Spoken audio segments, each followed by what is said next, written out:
وقال تعالى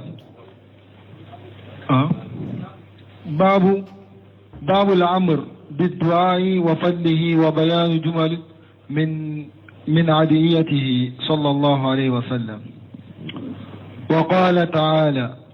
وإذا سألك عبادي عني فإني قريب أجيب دعوة الداع إذا دعان. وقال تعالى أمن يجيب المضطر إذا دعاه ويكشف السوء. بسم الله الرحمن الرحيم، والصلاة والسلام على نبينا محمد وعلى آله وأصحابه وسلم تسليما كثيرا. سبحانك لا علم لنا إلا ما علمتنا إنك أنت العليم الحكيم. أستغفر الله الذي لا إله إلا هو الحي القيوم وأتوب إليه. اللهم انفعنا بما علمتنا وعلمنا ما ينفعنا وزدنا علما. biye tarata suye hijriya bakele ani kemenani ani binani ani wolonfula shahru saban min hijra san kalo segena bisu nyu mugani fulana miladi nasara ka jate ba fulani mugani woro san kalo fulana bisu nye watanna ambe dawra bu masjid rajago ambo kono درس بالحافظ النووي أكا كتاب كونو رياض الصالحين بندا منا كو كانيا مرياني دواوية أنيكا دواو فسمانتيا فوانيه أنيكا دواو دو بانغانيه چيدن يرتم بيت دواو كني منونيه درسو تمنى أنيه دو كلا بندا ينا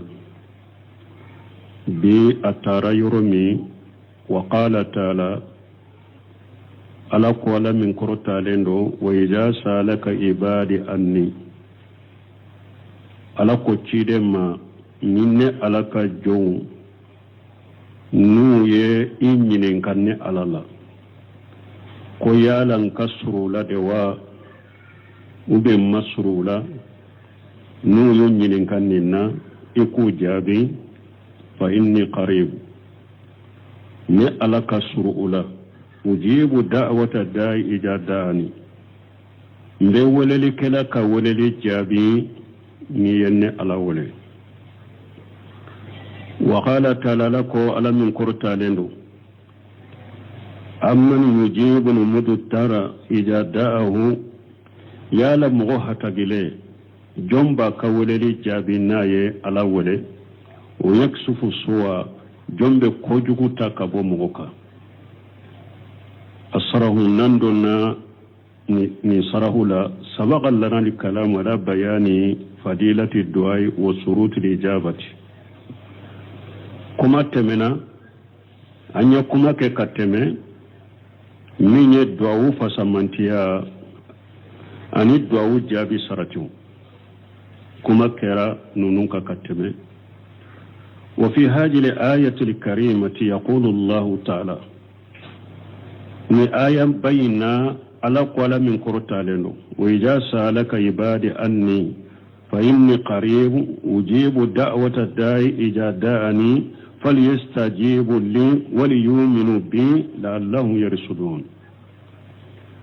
الكتاب إلى النبي صلى الله عليه وسلم يقول الله له kuma nyesira jomma kuma nyogonya anyesira chidende ma alaye nabiyuma chidende kuma nyogonya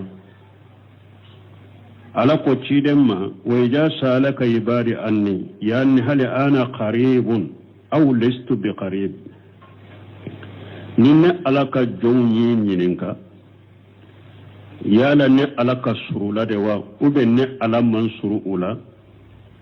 fal jawabu jabu beke munye bu jabi munna iku jabi فإني قريب كن على كسر أولى وقربه جلا وآلا قرب يليق بجلاله وعجمته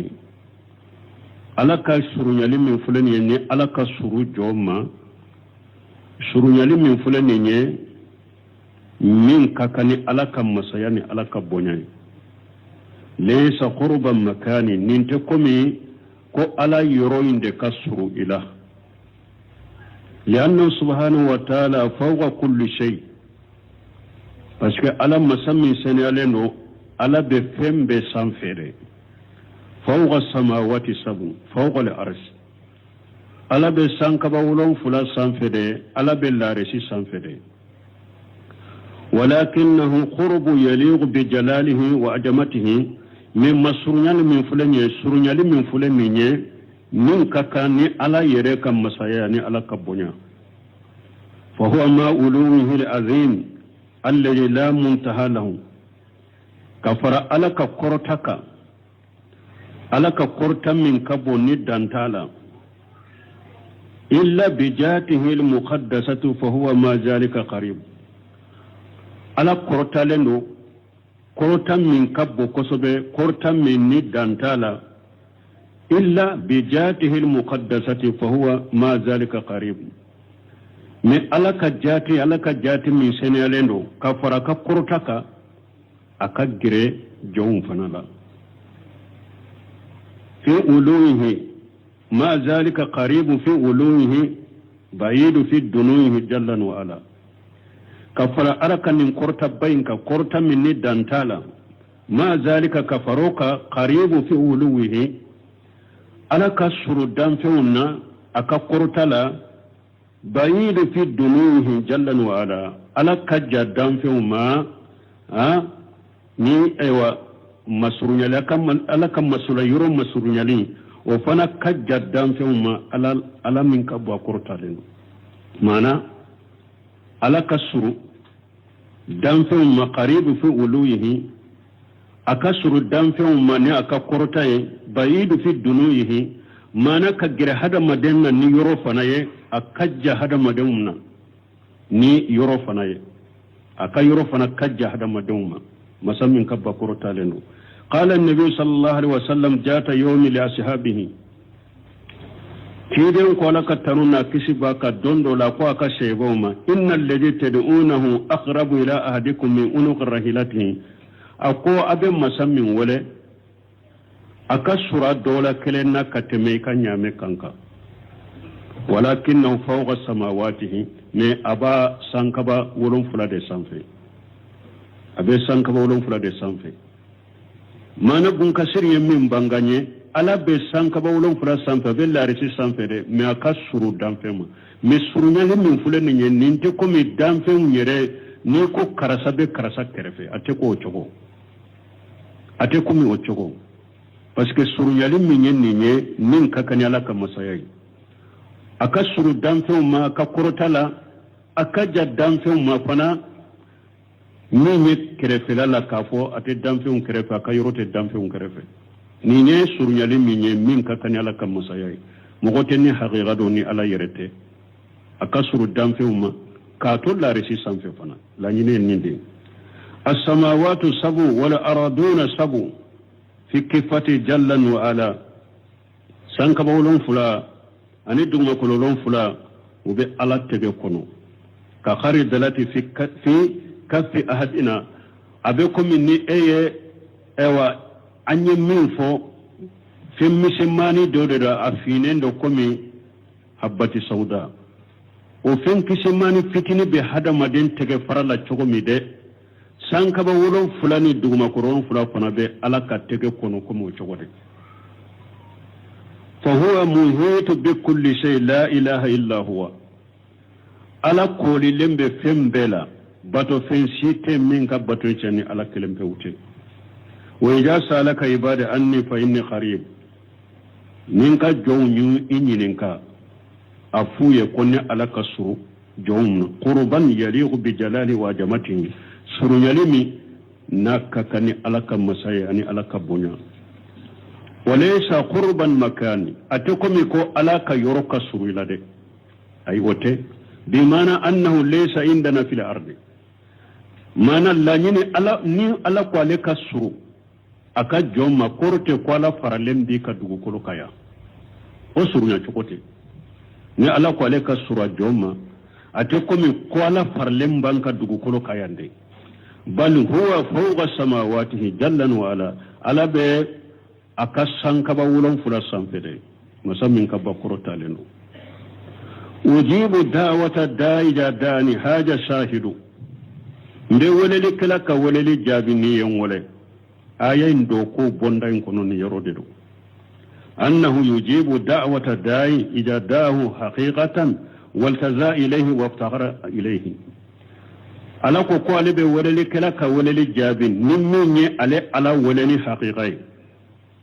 ishembe kata alama ihatagira kata alama wa alima annahu la yakshifu su'a illa Allah iya do fana ko foyi tesika ko jugu wuli ka bo jonka ni alate wa annahu muhtaju ila rabbih iya do fana koy hata gilembi tigi alala fa innahu jada'u fi haja li hali ajaba subhanahu wa ta'ala ni jommi nye ala wala ni la halala ala bijabi masami selana qurta lendo ala wala ni wala li haqiqa yere de kele fulana yi sembe kata alama sabanai hata gira kata alama nanina iya do ko foyi tesika ko jugu takka boy kani alate iya do fana yi ala wali hata gilende be alala no mogo yene ala wali ni la halaya ala bijabi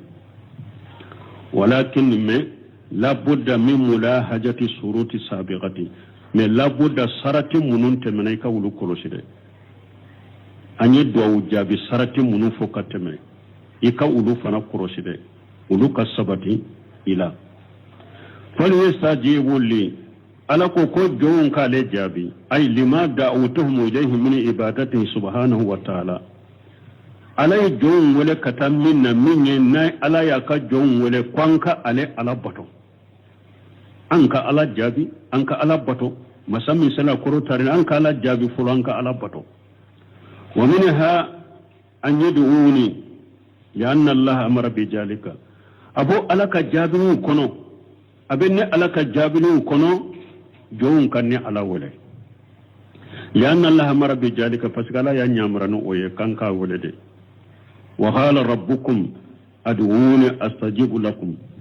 awtigi ala ko kwa kale ala wole kwa ba wujabi ayen wole ba wujabi wali yu'minu bi akalli manani ne alay إيمانا حقيقيا لا شك ما هو ولا كفر ما هو أقل من عليه لمن يحقيقا شكة لمن يمنا كافية فرلنت لمن يمنك أقول لمن يحقيقا دكنين عليه وهنا يكون الله تعالى أسرى إليهم بالإجابة ننتولا نجون كيرا ننتولا على بجابو تليا كان إما على بتليا katika jabuma ala betelea kata jon ka jabuma ni jon kera ni la halala mana ala yawule kata akabato minna aye ala bato ala yawule kata ka wuleli minna aye ala wule awli manani ala yafana liman ya haqiqa shikka faralente liman ya minka kafiriya faralente liman ya minka ni jon kera ni chogola ni ala wule ala betelea katu ka jabilima لعلهم يرصدون لعلهم للتعليل لعل من فلان التعليل معنى لأجل يرصدون ناين نينك أبكاندا نين لا الله لا نيني ودي نين لا الله كورتي بتتي يدي أدولانا كاندا أي ناين نينك نين ببكي سبب يبكاندا فيكون في جميع تصرفاتهم على وجه الرصد donc abe koko ke ola o koyin beke kanda kasisa o beke abebeke kanda ka abebeke hakli maya kono wa rusulu jidduhu safahu rusulu ale tanay munye kendombaliya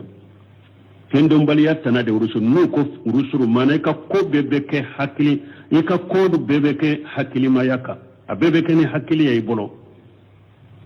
وهذه أيضا من الآيات التي تخص الإنسان أن يدعو الله عز وجل بإيمان وإخلاص. نية آية تقولي آية من بهذا مدى نبي لسو إكا على ولا نيلي من ياي إكا على ولا ندسون خلاشين نهاية فنا بهذا مدى لسو إكا على ولا نيلي من ياي إكا على ولا ندسون خلاشين. ثم ذكر المؤلف الآية الرابعة وهي قوله تعالى وكفي المؤلف نمبوندا آية وكونوا آية ناني نفو وهي ألقاكم على من كرتا لنو آمن يجيب المدتر إذا دعاه جنب مغوحة جلين جابي جنب مغوحة جلين جابي ناية على ولي ويكسف السوء ويجعلكم خلفاء الأرض. الاستفهام هنا للإنكار والنفي. استفهام من فلان نكرلن دلو أن الجاني آمن يجيب المدتر جنب مغوحة جلين جابي جاداه ناية على ولي ما نفيد تي ني هتغرا نيا ولا نبي جابني على تي لا ينور النفو. لا أحدا يجيب المدتر إذا داه إلا الله. مغشيته ندان في ني هتغرا ني هذا مدي هتغرا ني أيو أول نبي جابي فيتي نيا ولا هتغلي نبي جابي ني على كلمة توتي. فالله عز وجل على من كبا قرطا لنو يجيب دعوة المدترى ولو كان كافرا على بمغو حتى جلنك دعو جابي هرنا يا سراتي كافر دي. حتى الكافر إذا أدتر وداء الله أجابه سبحانه وتعالى هل كافري نا حتى جرا نا على وله على باكا دعو جابي على من سنان القرطا لنو قال الله تعالى ود الله مني ala ko alamin korota lendo wa ja khashiyahum mawju kadulali ala ko ni kafiru be baji kono no be batola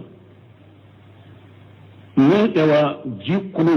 na korotara kayanga kafiru ka ke komi kabanogo da'u allah mughlishina lahu dina wa be ala de wele ko ka wele be qalash alai walamma najahum ila albar faminhum muqtashidu meni ala yu kishi kana gerenna dogo sorola ulube chamancela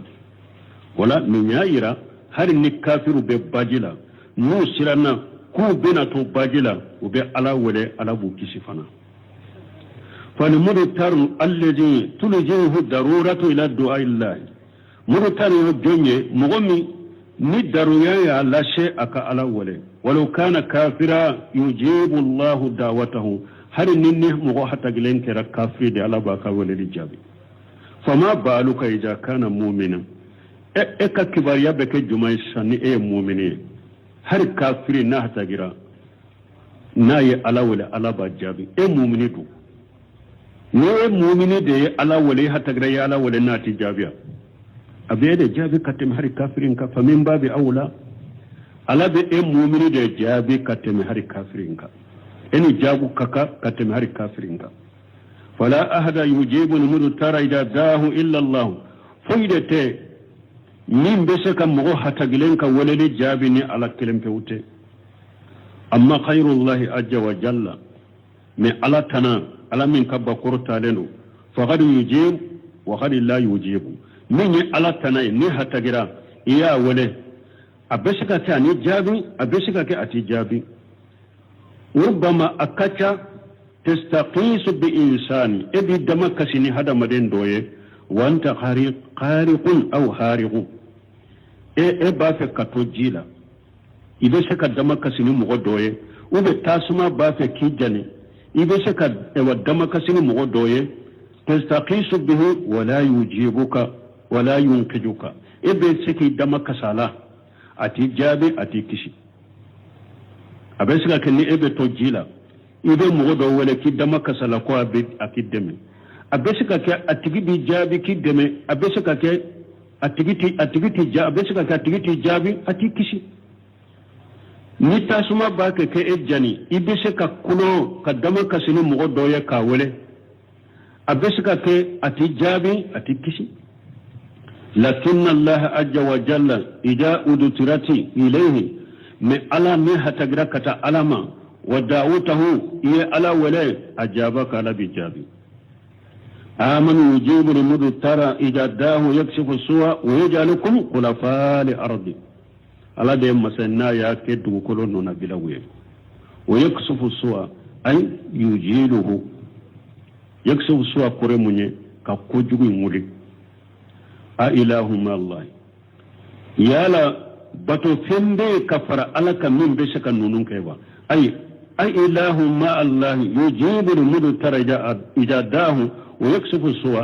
يالا باتو فنور بي من فلالين بي ألك النونكون نونون كيري لوا ni hatagra na bi jabi na bi koduguta ka boyka yala obato fembe min faralembe alaka min bose ko kya obato fente wa fi haja radd wa ibtalu liman yudayihu ubada li asnam ni aya min fulani ye araddu benni aya kono ani ka fencinya boli batolaw ube min fo aradu benni ayala ka bori batulan nunu ka kuma ka cinya ka radu kuka min annaha tujibuhum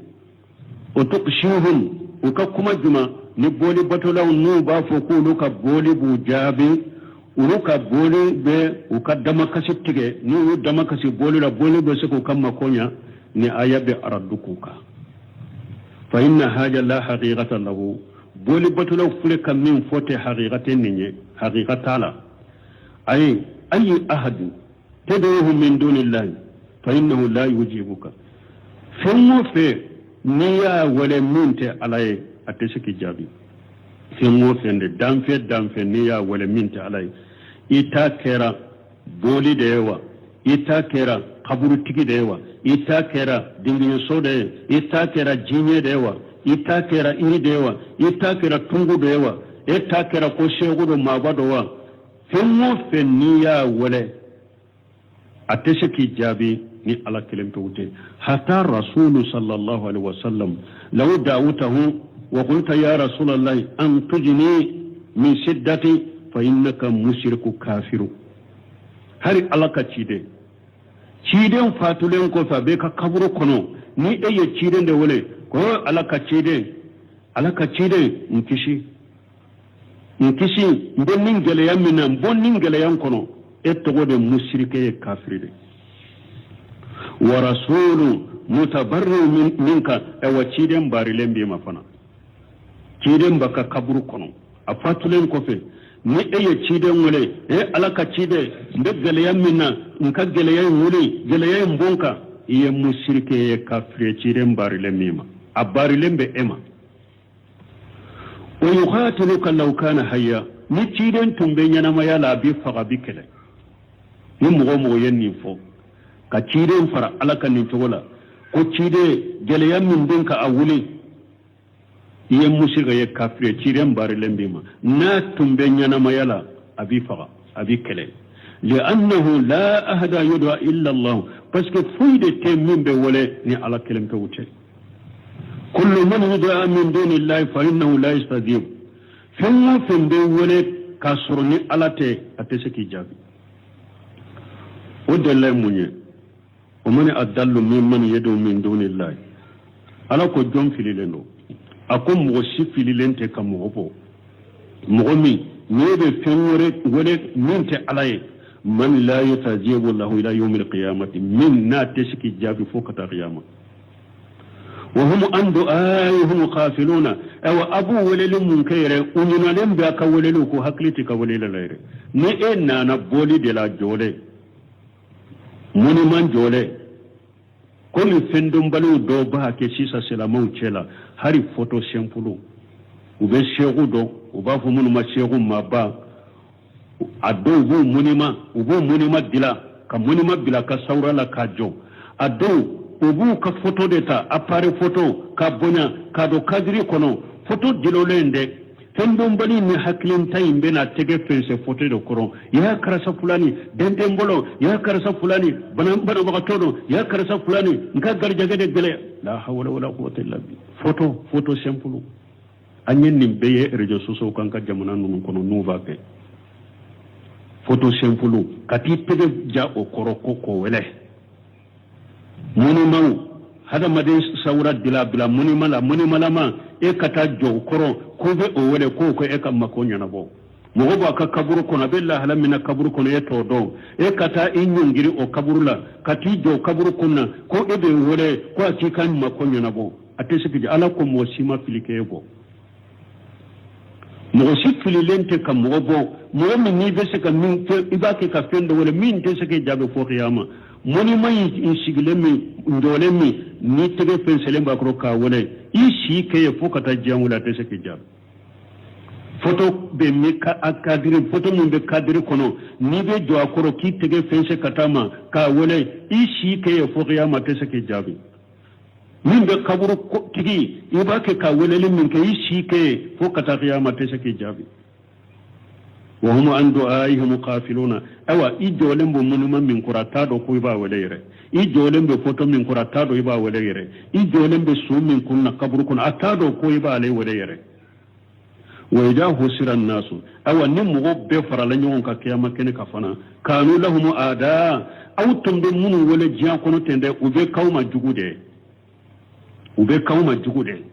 wa kanu bi ibadatihim kafirina awa ube kafirina kabatu ya ka walelinye itumbe maba min wala itumbe shegu min wala itumbe kaburu tigu min wala qiyama be ki jugude abe nyon kele qiyama kene ka awa ba ko tunte ne bato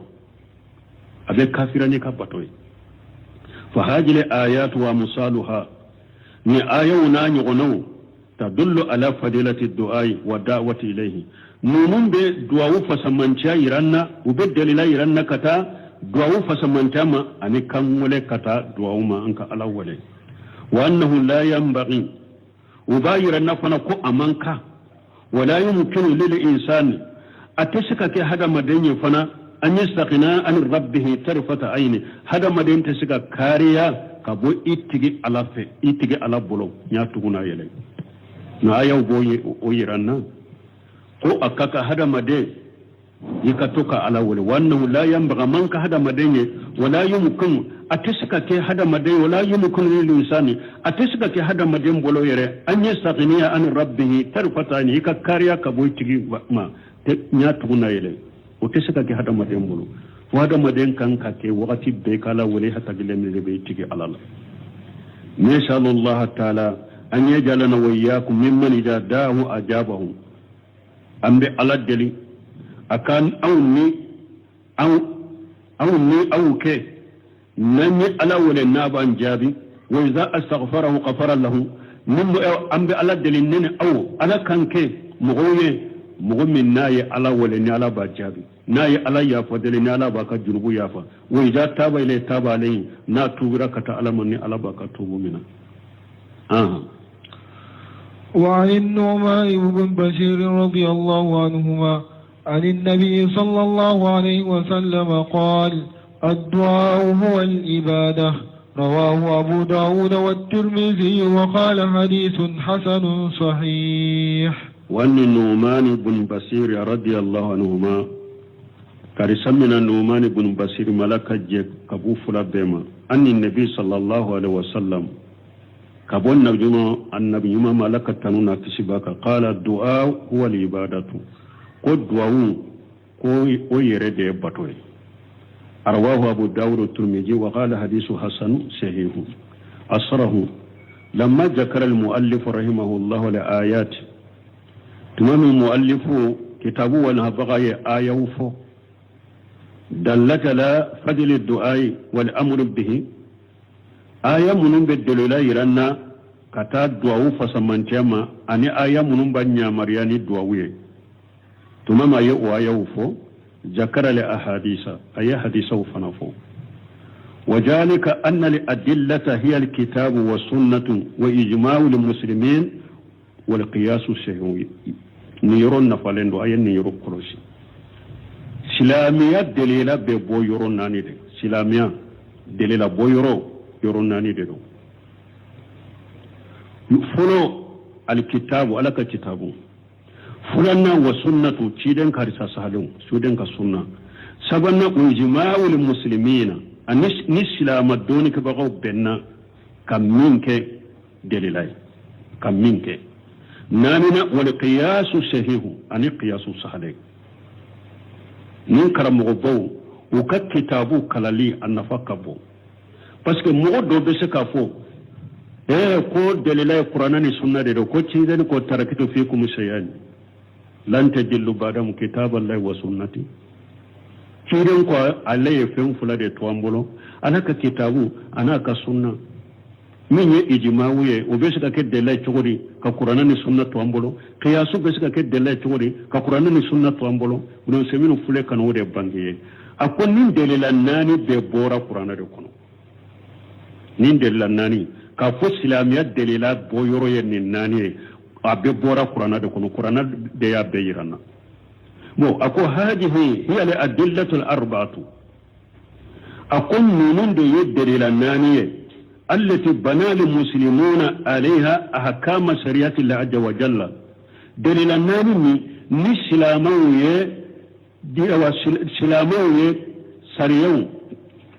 كيتي كسريو نو يبلا نو يجو سلاموية كيري كسريو على كسريا كيرو ويوجو من دليل الناني دكا سلاموية على كسريا كيرو جو من دليل الناني دكا عز وجل الكتاب قرآن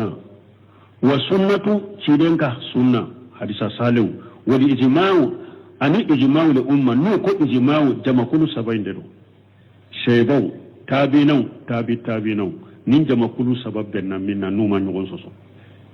والقياس الصحيح أن قياس السهل دين الدل بويرو نناني دي وكلها من دليل الناني بك تدور على القرآن الكريم نونون بيبي قرآن بيندك نونون بيبي من دل نانين بيبي منون قرآن بيندك وهو الأصل قرآنين دي اللسليه فلولا أن الله سبحانه وتعالى جعل طاعة الرسول الله صلى الله عليه وسلم من طاعته ni ala tumme ala min senalo akorotale na tumma ciden kabbatoke akabatoye وأمر باتباع رسوله صلى الله عليه وسلم ني على تمنيا مريا أنك تقوشيدونكو ما كانت سنة الدليلة شيدن كسنة تنتسكت الدليلة ني على تمنيا أنيا مريا ني على تمنيا شيدن باتوكي أكاب باتوي نا تمنيا مريا أنك تقوشيدونكو شيدن كسنة تنتسكت الدليلة ولولا أن الله تعالى فلنا ni ala tumma ke jala ijma hajil ummati ala li haqqi ni ala tumma ke nin ko nin isil e watiden kam manton ku be mo farala min ka ko o yecinya wa annaha la yumkinu an tastami ala dalalati ni ala tumma iranna ko ciden kam manton mun fulen ni utisi ka faranyon ka filika bada ni ala tumma nin banganye kan nin fonye ma kana li ijma'u dalila ijma'u tun tesa ka ke dalila mais ala de ya yira ciden kam manto jama kulu saba min temina ute fara ala kunu farla ñogon ka fengo fe na woye ciñade ute se ka fara ñogon ka galon na abada ute se ka be galon na abada jama kulu saba ala de ya ko konu benna minka ko oye ciñade ku ute se ka be galon ka abada ni ala tumman ninke ijma'ul ummati ute se ka keddele lay من تفلنا يوا ولو أن الاعتبار والنذر ولهاق النذير بالنذير نأت مك نجات منا ولولا أن الاعتبار جات منا والنذر عن اللجني ولهاق النذير بالنذير أني كفول ني أني نكلني أنكو ككلني ني نبولنو أنكو ككلني من أدلة الشرع التي دل عليه القرآن دون ني والدليل من نونيرنا كن نوني والدليل دل عليه القرآن نقرآن أن كان كتاما كافو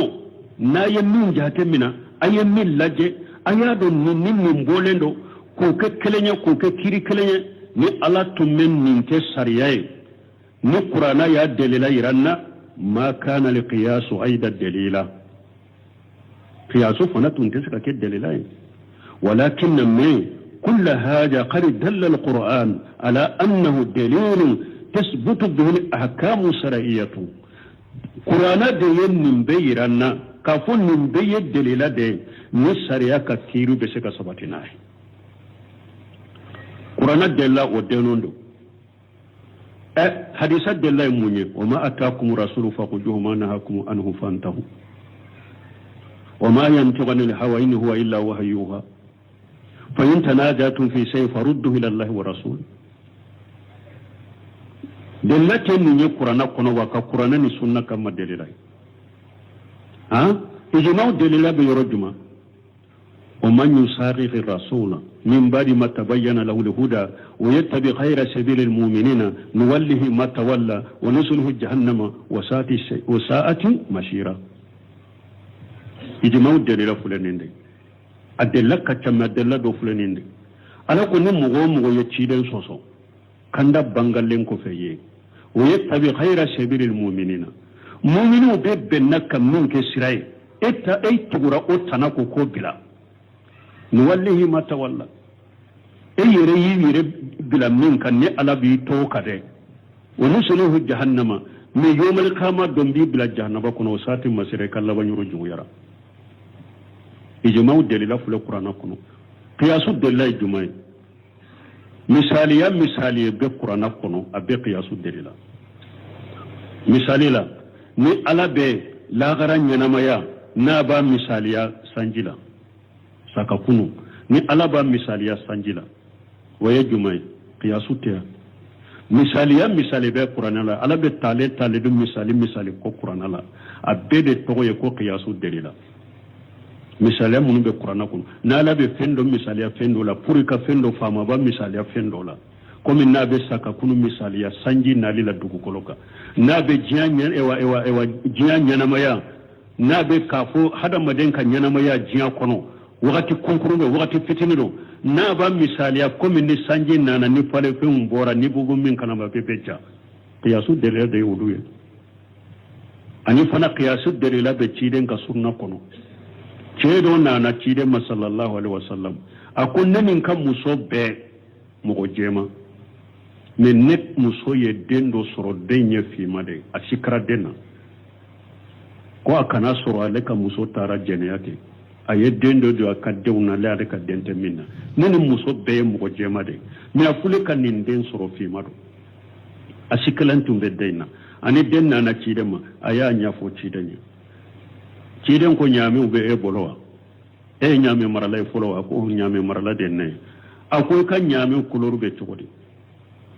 akon ne kan nyame be kuloru ye bile made me nyame kelembola ali ajrahu we ajrahu de wote bile mai bo ciden ko nyame kelemiyo nani nyame to kuloru bora nyugon koro o kuloru yo nyame soro tugodi akon la allahu najahu al arq ako adola fasada ya sama iba soro nyame minye abagoshi o nyame moke ube moke o de la ajira ko o de ato nyame nana wala ewa ko ide infana la allah najahu al arq ako ide infana iba soro fasada ide infana sama iba soro depi e kam muso kam go folon ube yere kam go folon iba soro mo fiman dogo la den nana o de la a hakili sigrana ka dentara qiyasu be qiyasu te donc qiyasu delila be qur'ana kono qiyasu anko qiyasu sahihu ha qiyasu sahihu qiyasu fasiru tede al qiyasu ma nasu fasiru lil itibar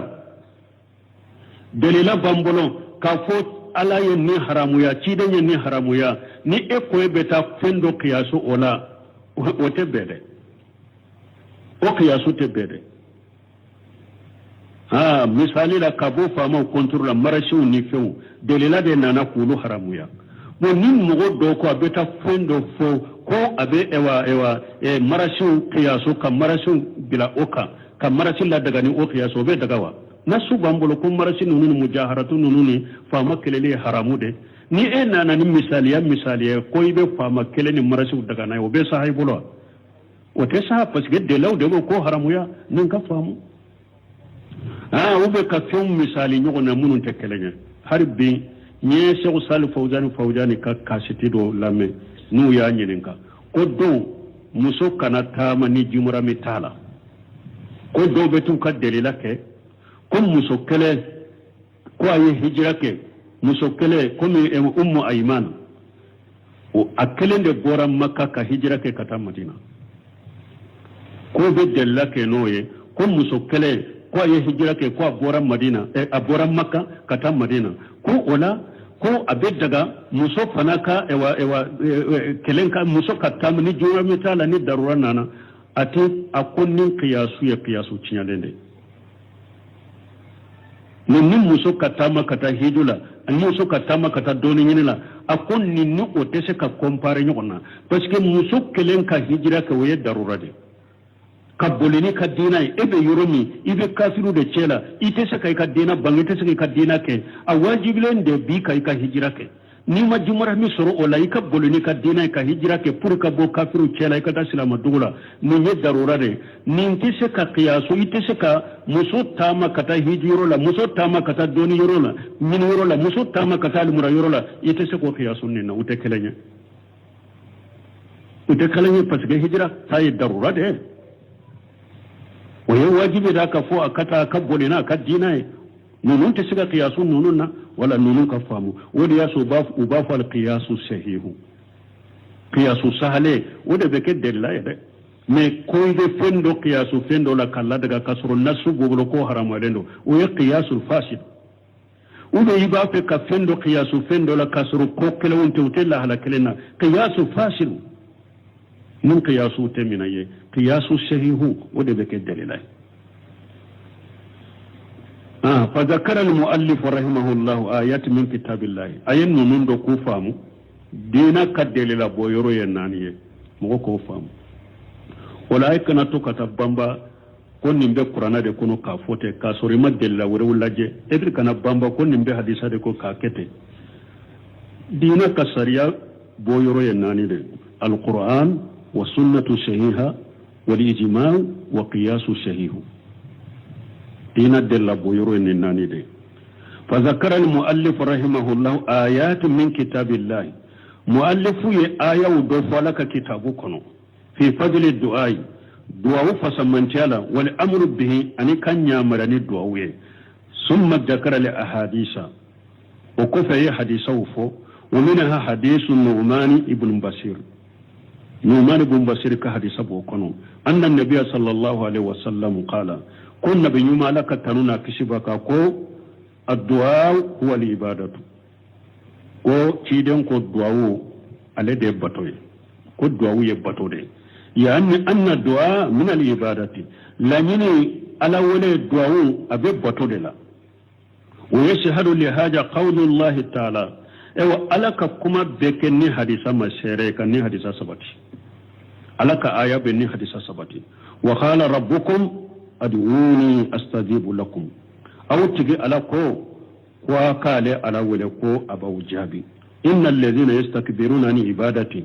alakum mu'minun be ngere bonya kabonni alaka walena amma ko anni da'wati an ibadati ala yad'u ke munya bato mu'minun bu yere bonya kabonni alaka batoma sayadkhuluna jahannama dakhirina soni bena do jahannaba kono do yale lamu yaqul yastakbiruna an du'ai ala ma fu mu'minun bu yere bonya kabonni alaka du'auma ne alaka walelima qala an ibadati akon mu'minun bu yere bonya kabonni alaka batoma fadalla hada min yadlu la iranna ala anna du'a huwa al-ibadatu ka fo du'a abe bato de do wajhu jalika min an-najr aw hada madin kallajeli fanala to ya dumanye du'a ke ko bato do anna al-insana hada madin fule ijada rabbahu ni tigi ala wala faqad a'tarafa lillahi azza wa jalla bil kamal wa ijabati ad-du'a abe kum yira kafu ala dafalende do ala be do jabi wa annahu ala kulli shay'in qadir abikum yire ya do fana ko ala be se fembela wa anna li ata ahabbu ilayhi min al mani ya do fana ko ala ka iso ko de soni de kadi alaikati me kumanti alika summa huwa lam yarizan ila khairihi o ko fe tumami yenni bedo imi yire sembe kata ala tanama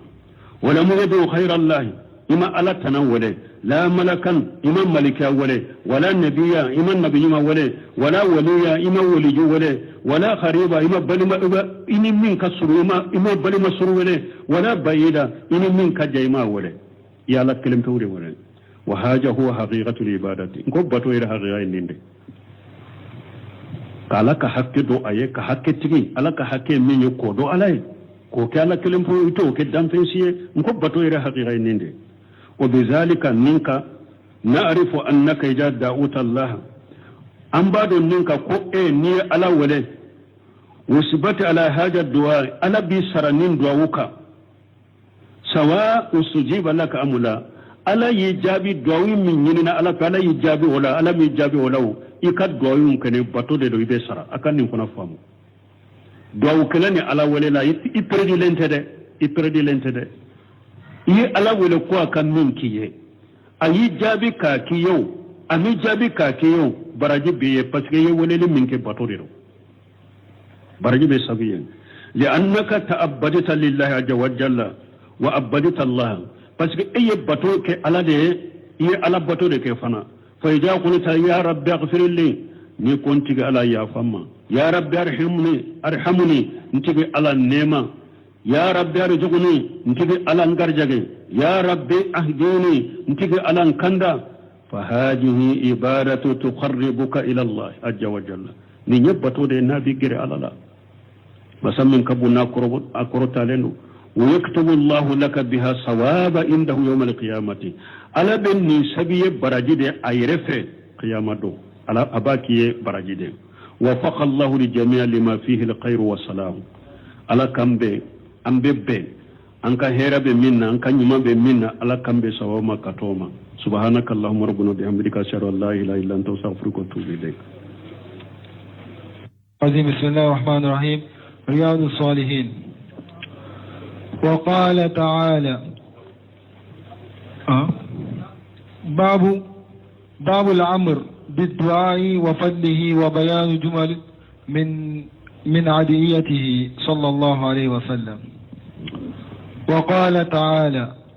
وإذا سألك عبادي عني فإني قريب أجيب دعوة الداع إذا دعان. وقال تعالى أمن يجيب المضطر إذا دعاه